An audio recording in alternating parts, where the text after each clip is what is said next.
Good day. My name is Gehl and I'm sitting here in our office in Copenhagen and addressing the conference down in Mumbai in India. I am terribly sorry that I was not able to come in person to be together with you at the conference. Unfortunately, my wife has caught a very serious illness which have for the second time unfortunately prevented me from going to India. And she cannot be left alone, and I'm not able to travel just in this particular period. And I'm terribly sorry. I would have loved to be with you at the conference and to participate in all these interesting interventions and presentations. So I would wish you certainly a very good conference. And I will use the next few minutes to tell you roughly what I would have talked about if I had been there in a very compressed way.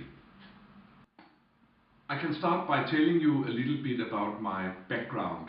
I'm an architect. I graduated in 1960, which is 52 years ago. And I was trained as a modernist. I was rushing out of School of Architecture, ready to build high-rise towers and to build big infrastructure with motor cars and whatever. And then just after my graduation, I married a psychologist. And she and her colleagues, they at once started to ask me and my fellow young architects, why are architects not interested in people? Why don't you learn about people in your studies? Why don't you take care of people in your projects? Obviously, you as architects know very little about people. That was to me a very interesting period where I decided, together with my wife, to study the borderland between architecture, planning, sociology and psychology.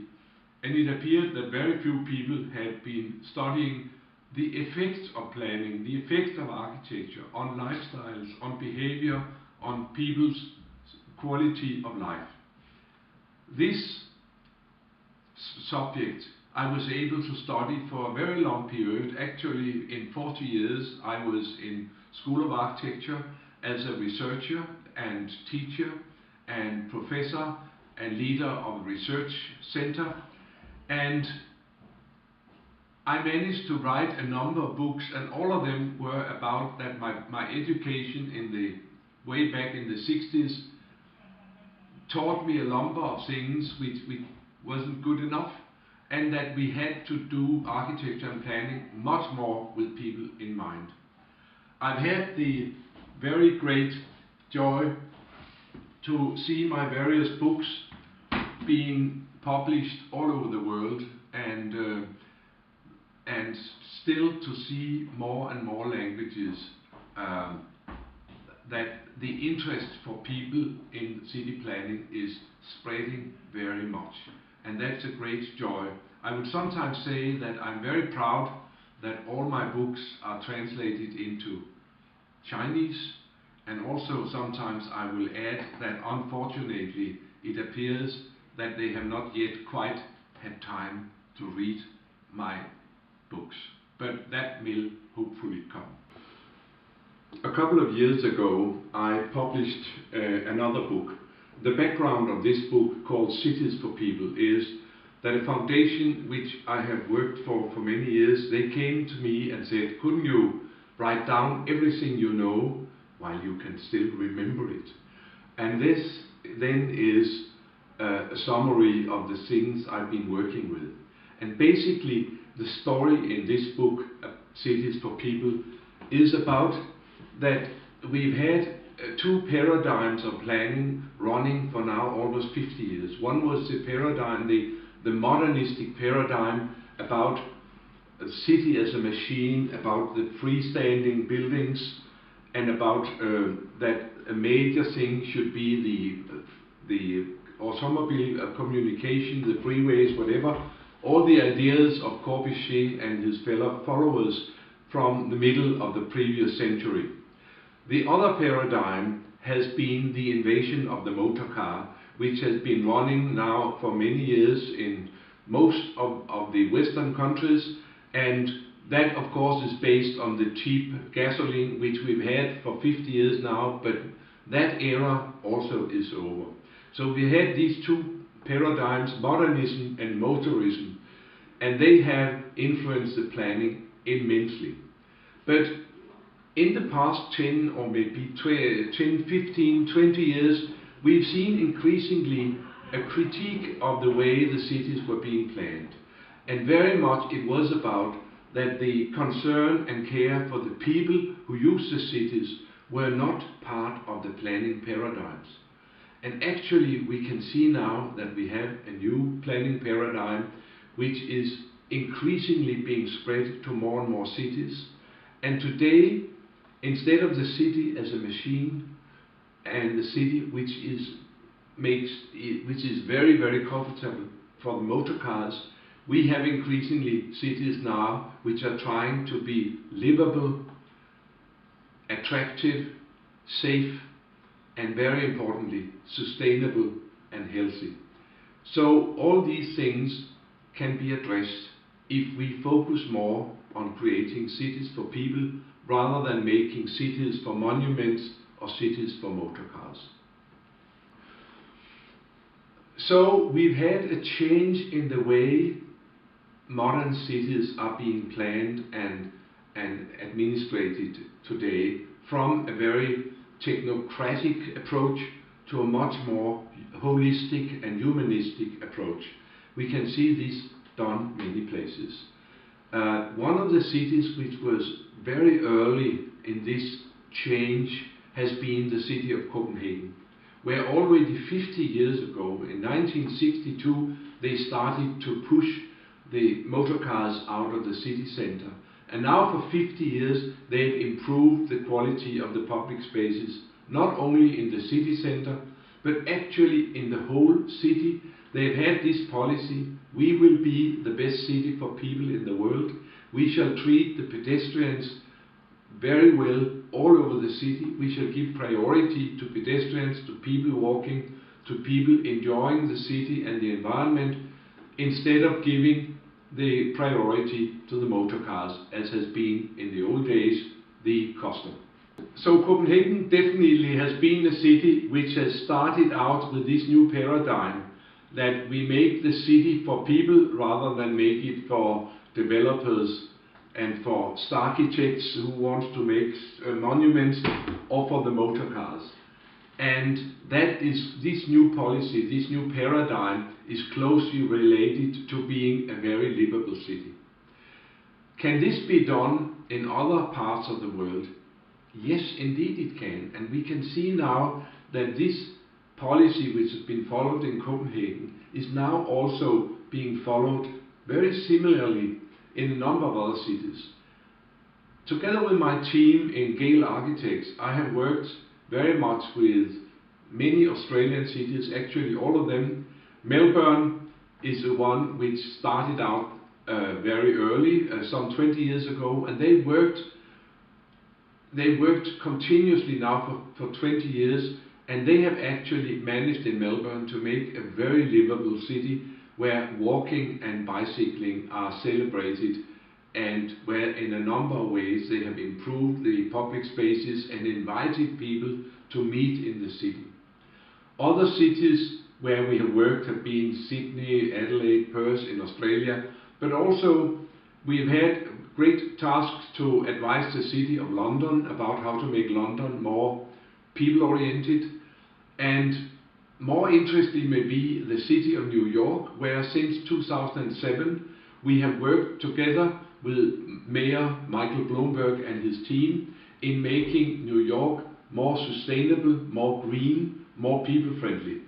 And the project in New York has been very much to advise on improving the bicycle infrastructure, inviting people to bicycle in New York, and also to create much better conditions for people walking in New York. In New York there are many, many people walking all the time, but now they are giving wider sidewalks and a number of places in the central part of Manhattan, streets have been closed to form public spaces.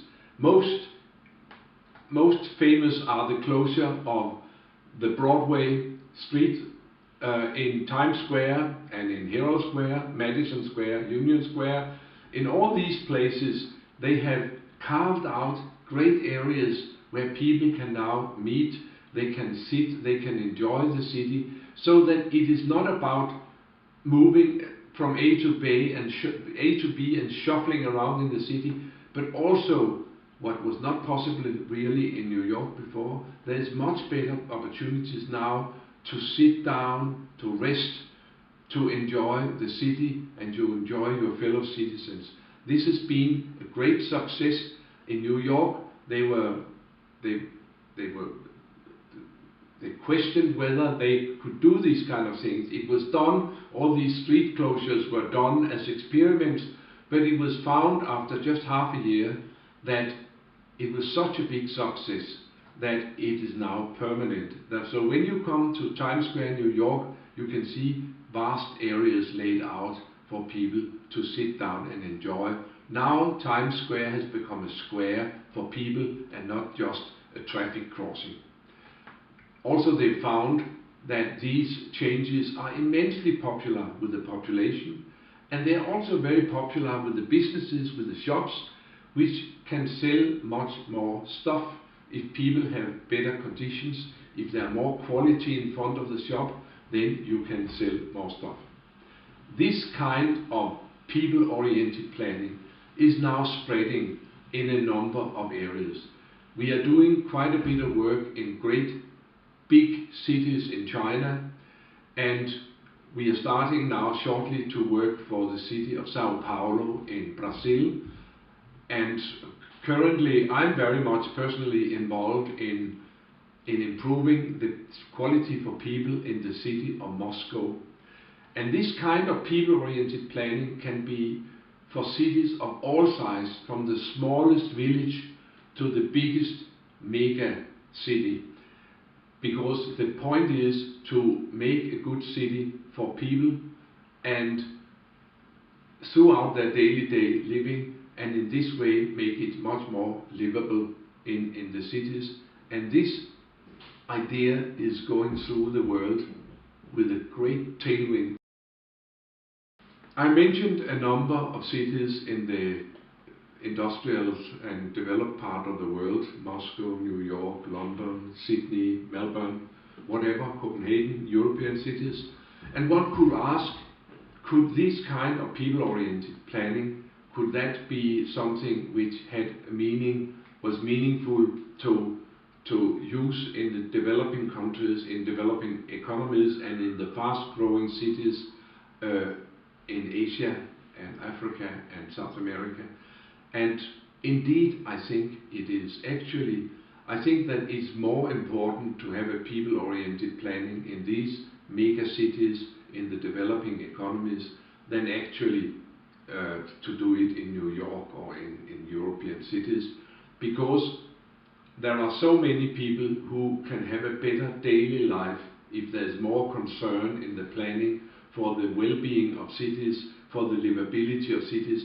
And making a more people-oriented city, making it easier to walk and to bicycle, are actually the cheapest infrastructure investments one can make in any city.